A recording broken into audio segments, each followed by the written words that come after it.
सबसे पहले मैं आपका शुक्रगुज़ार हूं और आपको मुबारकबाद देना चाहता हूं कि देर आयद मगर दुरुस्त आयद 27 साल बाद हमारी भारतीय जनता पार्टी का झंडा जो है वो दिल्ली के अंदर लहराया गया। जो हमारे ऑनरेबल प्रधानमंत्री जी का नारा था कि ये डबल इंजन की सरकार है। मैं आपको एक बात बताना चाहता हूं कि हम हिंदुस्तानी लोग जो हैं, पूरे देश की 140 करोड़ जो आबादी है, ये एकदम मीठी चकनी चौपड़ी बातों में आ जाती है, लेकिन धीरे धीरे इनको पता लगता है। यही हाल बदकिस्मती से दिल्ली का हुआ। वो वहाँ केजरीवाल के दिखाए हुए सपने में आ गए।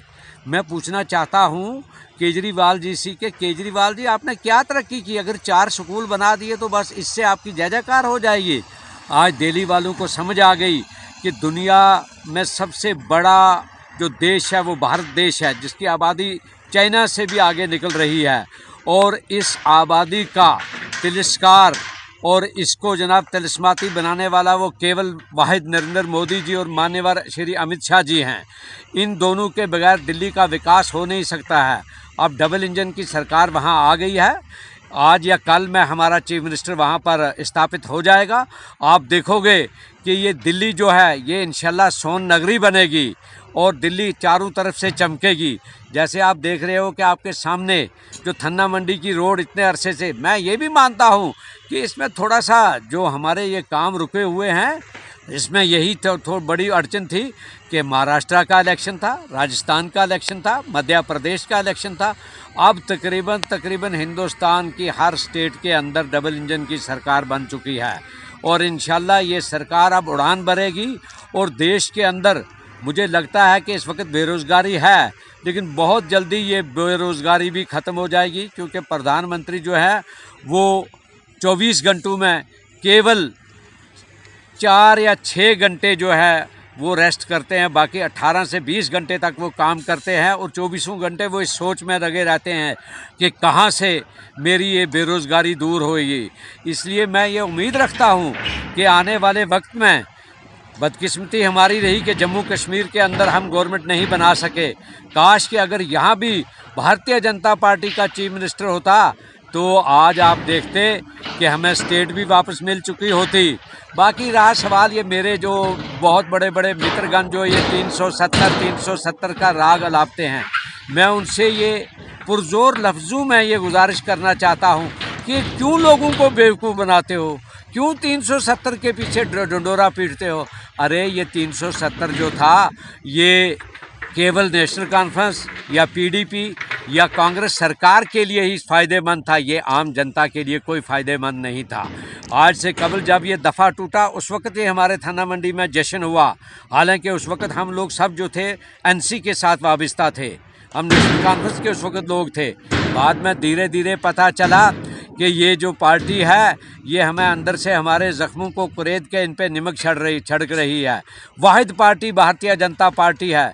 मैं अपने जो मेरे मुस्लिम प्रांत के लोग हैं, मैं उनसे भी ये गुजारिश करता हूँ, जैसे दिल्ली के अंदर मेरे मुस्लिम भाइयों ने भारतीय जनता पार्टी को वोट किया। अरे भारतीय जनता पार्टी को केवल हिंदू की पार्टी नहीं है, या ये केवल किसी सिख की पार्टी या मुसलमान की पार्टी नहीं है, ये पूरे देश की एकता और अखंडता की पार्टी है। ये पूरे देश को जोड़ के चलाना चाहती है। आज आप देखो कि कन्याकुमारी से कश्मीर तक गाड़ियां आ रही हैं। आज आपको पूरे वो ये मेरा वही कश्मीर है जहां पर कोई आराम से चल नहीं सकता था। आज देखिए कि कितने लोग विज़िट पे मेरे कश्मीर में आ रहे हैं। ये किसकी बदौलत आ रहे हैं? ये केवल 2 शब्द हैं। वो शब्द है, एक मान्यवर श्री नरेंद्र मोदी जी और मान्यवर श्री अमित शाह जी। मैं ये भी मानता हूँ कि बाकी हमारे, मैं ये कह रहा था कि ये नहीं कि बीजेपी में कहीं कोई दाएं बाएं खामी नहीं होती है, लेकिन हम सब लोग मिलकर इन खामियों को दूर करना चाहते हैं। आप देखिए कि हमारे देश के तेजस्वी होम मिनिस्टर मान्यवर श्री अमित शाह जी थन्ना मंडी की गलियों में आए, थन्ना मंडी के गहरारों में आए और यहाँ आके उन्होंने अपनी ज़ुबान मुबारक से कहा कि मैंने 10,000 करोड़ रुपया जो है वो रजौरी और पुंछ के लिए रख दिया है। मैं चाहता हूँ, ये मेरे पीछे जो पहाड़ हैं मैं कैमरामैन से भी गुजारिश करूंगा ये पीछे पहाड़ बताएं। इन पहाड़ों के पीछे खूबसूरत वादियां हैं, खूबसूरत सर हैं। यहाँ पर उन्होंने इतने ज़ोरों शोर से कहा कि आज थन्ना मंडी वालों की तकदीर बदलने वाली है, लेकिन बदकिस्मती की ये बात है कि मेरे थन्ना मंडी के भाई उस वक़्त सोए रहे। उन्होंने ये नहीं सोचा कि देश का ताकतवर होम मिनिस्टर जो है वो गला फाड़ के चिल्ला रहा है कि मैं यहाँ कुछ करना चाहता हूँ। लोगों ने नहीं किया, लेकिन आज मैं फिर अपने देश के होम मिनिस्टर जी से ये गुजारिश करना चाहता हूँ कि मेहरबानी करके हमारी भूल चूक पे मत जाइए। सुबह का भूला हुआ अगर शाम को घर वापस आ जाए उसको भूला हुआ नहीं कहते। मेरे मित्रगण ने, मेरे बुज़ुर्गों, मेरे दोस्तों ने कुछ गलतियाँ कर दी हैं, इंशाल्लाह आगे ऐसी गलती कभी नहीं होगी। आपने इतना बड़ा एहसान किया जो हमें एसटी देकर, और एसटी के बाद जो 10,000 रुपया करोड़ रुपया हमारे लिए रखा गया था, मैं चाहता हूँ कि उस रुपये को वो स्टेट का जो है वो बनेगा चीफ मिनिस्टर, और बाकी रहा जब तक स्टेट मिलनी। अरे भाई स्टेट भी आपको मिल जाएगी, धीरे धीरे देखिए सब कुछ हो जाएगा मुमकिन। ऐसी कोई बात नहीं है, क्योंकि आप लोगों ने वादा खिलाफ़ी की है। तो जब वादा खिलाफ़ी करेगा आदमी, आप देखिए एक जानवर से आप प्यार कीजिए, वो जानवर आपसे प्यार करेगा। जब हमने पार्टी के साथ प्यार नहीं किया तो आज आप पार्टी पे क्या तवक्को रख रहे हो? जी साहब बादर नेशनल कॉन्फ्रेंस हमारी जो ये पार्टी है जम्मू कश्मीर की, ये जब हमारा देश आज़ाद हुआ था उसके बाद नेशनल कॉन्फ्रेंस वजूद में आई थी और ये लगी थी डेवलपमेंट करने। वो डेवलपमेंट क्या हुई है वो आपकी आंखों के सामने है कि बेरोज़गारी आज की नहीं बढ़ी हुई है। अगर उस दौर में, नेशनल कॉन्फ्रेंस के दौर में, ये गुंडागर्दी राज ना होता, ये चोर दरवाजे से ये मुलाजिम ना लगे होते, आज मेरे डेली वेजर भाई परेशान है। क्यों परेशान है? ये जब एक डेली वेजर का अगर किसी गवर्नमेंट के आदमी ने ऑर्डर किया तो 10 जो मंत्रियों ने चोरी से लगा दिए और 50 जो एक्सिन और AW या चीफ इंजीनियर उन्होंने चोरी से लगा दिए, तो आज उनको वो उसकी सज़ा भुगत रहे हैं। लेकिन फिर भी हम कोशिश करते हैं अपनी सरकार से कि मेहरबानी करके उनको 20-20, 30-30 साल हो गए हैं लगे हुए, उनके बारे में भी सोचिए। तो बाकी नेशनल कॉन्फ्रेंस की वजह से तो आज हमारी स्टेट पीछे हुई है। अगर आज भी नेशनल कॉन्फ्रेंस वजूद में ना आती, हमारी पार्टी BJP वजूद में आती, आप देखते आज स्टेट का नक्शा कुछ और होता। आज ये जनाब ऐसे जैसे एक जब हम कनक का बीज बोते हैं तो कनक का बीज कैसे अंकुरित होता है, इस तरीके से आज डेवलपमेंट के काम अंकुरित होते। आप देख भी रहे होगे कितनी डेवलपमेंट हो रही है। सुना बहुत जल्दी आपको वो सफ़र जो कश्मीर से जम्मू 12 घंटे का होता था वो रिस्की होता था, हमारे देश के प्रधानमंत्री जी ने उस सफ़र को 4 घंटों के लिए सीमित कर दिया। और आने वाले सेशन में आप याद रखिए कि कटरा से ये ट्रेन जो है ये पुंछ पहुंचेगी। सुना, इसलिए मैं ज़्यादा कुछ ना कहते हुए एक दफ़ा फिर मैं अपने माननीय प्रधानमंत्री जी को और जनाब तेजस्वी होम मिनिस्टर जी को मुबारकबाद पेश करना चाहता हूं कि आपने दिल्ली के अंदर 27 साल बाद एक मरतबा फिर देश के परचम को और भारतीय जनता पार्टी के परचम को ऊंचा ऊंचा किया। शुक्रिया। जय हिंद, जय कश्मीर। धन्यवाद है कि आपने अपना कीमती वक्त दिया हमें। जैसा कि आपने देखा है कि हालिया जो दिल्ली के अंदर असेंबली इलेक्शन हुए हैं उसमें 26 साल के बाद भारतीय जनता पार्टी ने एक अपना इतिहास जो है वो कायम किया है वहाँ पे।